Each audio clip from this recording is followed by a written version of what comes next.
Olá, amigos. Retornamos então com o nosso primeiro encontro do Espiritismo na quarentena, enfocando hoje o capítulo 1 do primeiro livro do Livro dos Espíritos. O livro primeiro é As Causas Primárias e o capítulo 1 é Deus, sobre Deus. Nesse capítulo fica muito bem definida a visão da doutrina espírita a respeito de Deus, muito diferente da visão de Deus de outras doutrinas religiosas e filosóficas. A primeira pergunta já deixa muito claro a visão de Deus. O que é Deus? Note que a pergunta de Kardec não é quem é Deus, não há personificação da figura de Deus, mas o que é? E a resposta dos bons espíritos é que Deus é a inteligência suprema, causa primária de todas as coisas. Essa definição coloca Deus num patamar diferente. Deus não é uma figura antropomórfica, não é uma figura animalizada, mas Deus tem características, algumas delas semelhantes à do ser humano, mas em grau supremo. O homem tem inteligência, mas Deus tem inteligência suprema. O homem desenvolve coisas, constrói coisas, constrói usando os materiais existentes na natureza. Mas Deus é a causa anterior, a causa primária de todas essas coisas, que servem de matéria para que o homem crie. Deus não se confunde, conforme está colocado aqui nesse capítulo, Deus não se confunde com o infinito, com o universo. Deus é o criador do universo e não se confunde com ele. O universo, com todas as suas características, é uma criação de Deus. E onde poderíamos encontrar a prova da existência de Deus? Essa é a questão número 4. Essa é uma coisa importante. A ideia de Deus, a fé em Deus, não deve ser simplesmente imposta. O espírita não é convidado simplesmente a acreditar em Deus, mas entender e ter como resposta racional a existência de Deus para as coisas da natureza, para os fenômenos da natureza. A resposta dos espíritos é: num axioma que aplicais às vossas ciências. Não há efeito sem causa. Procurai a causa de tudo que não é obra do homem, e vossa razão vos responderá. De fato, qual ser humano, qual ser que pode criar uma planta do nada? Uma folha, simplesmente uma flor. Isso para falar de coisas pequenas. Qual ser pode criar o funcionamento do nosso corpo? Claro, nós podemos afetar o funcionamento do nosso corpo para pior ou para melhor. Nós podemos remediar a saúde do nosso corpo, remediar a saúde de um animal, mas não podemos fazer, não conseguimos fazer o animal a partir do nada. Conseguimos ajudá-lo a reproduzir-se, mas não a fazer a partir do nada. Isso vale também para as coisas grandiosas da natureza. Que ser é o autor do universo, dos sistemas estelares, que funcionam com uma precisão matemática? As leis da natureza foram descobertas, muitas delas, não todas, obviamente, mas muitas delas se revelam com uma precisão matemática, tanto que elas são usadas como leis. Aprendemos nos cursos, quando fazemos cursos, em particular os cursos específicos universitários de física, química, biologia, que tocam as leis da natureza, que a natureza tem suas leis em todos esses campos. Isso significa que é a partir dessas leis que o restante é feito.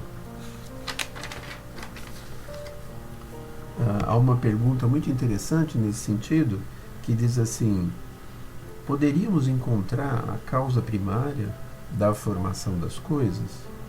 nas propriedades íntimas da matéria?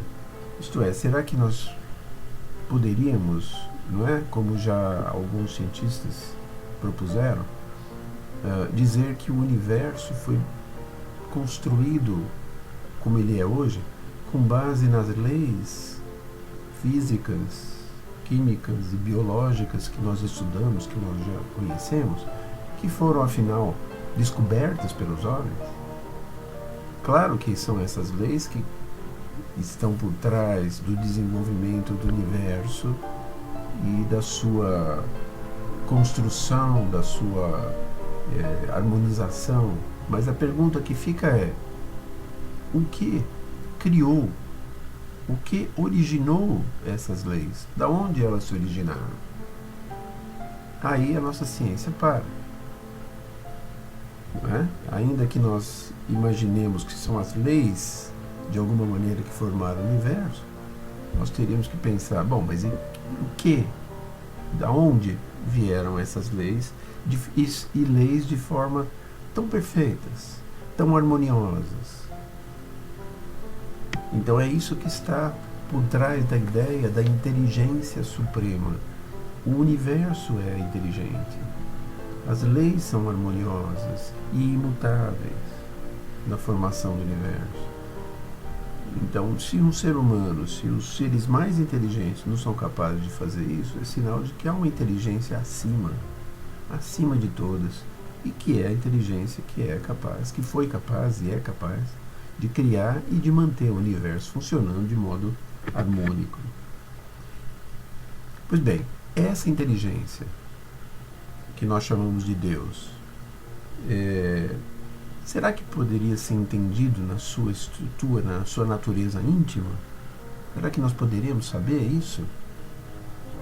Os espíritos nos responderam naquele momento, responderam para Kardec que ainda não, que falta para o ser humano ainda um sentido, falta uma capacidade para poder entender isso, mas que quando o seu espírito não estiver mais obscurecido pela matéria e pela sua imperfeição, e pela sua perfeição tiver se aproximado dela, então haverá e compreenderá. Verá a divindade e compreenderá. Então nos dizem os espíritos que à medida que nós formos nos purificando e desmaterializando, no sentido de tornando a nossa percepção mais lúcida, e com isso nos purificando, eliminando as nossas imperfeições enquanto espíritos, no processo contínuo da evolução, nós iremos nos aproximar e compreender cada vez mais esse Deus e, por assim dizer, enxergá-lo, sentir seus pensamentos, concordar com seus pensamentos e nos tornarmos um com ele, no sentido de que estaremos sendo agentes das suas ordens, das suas forças, na manutenção do equilíbrio do universo, sendo um no sentido que concordaremos, nos integraremos totalmente nas leis que ele criou. Então, as características de Deus que o Espiritismo nos ensina é que ele é, em primeiro lugar, eterno. Deus não pode ter começo nem fim. Deus é infinito nas suas perfeições. É imutável. Se ele mudasse as leis da natureza, seriam completamente desorganizadas. Mudariam também. Ele é imaterial, portanto não está sujeito às mudanças da matéria. Deus é único, não há uma disputa entre deuses. É todo-poderoso, no sentido de que não há um outro ser mais poderoso do que ele. Ele não está em disputa com nenhum outro, como em algumas outras seitas, religiões se diz, Deus disputando com o diabo ou com outro ser. Não, ele é único e todo-poderoso. E, acima de tudo, soberanamente justo e bom. Significa que ele é bom e justo para com todos, sem distinção.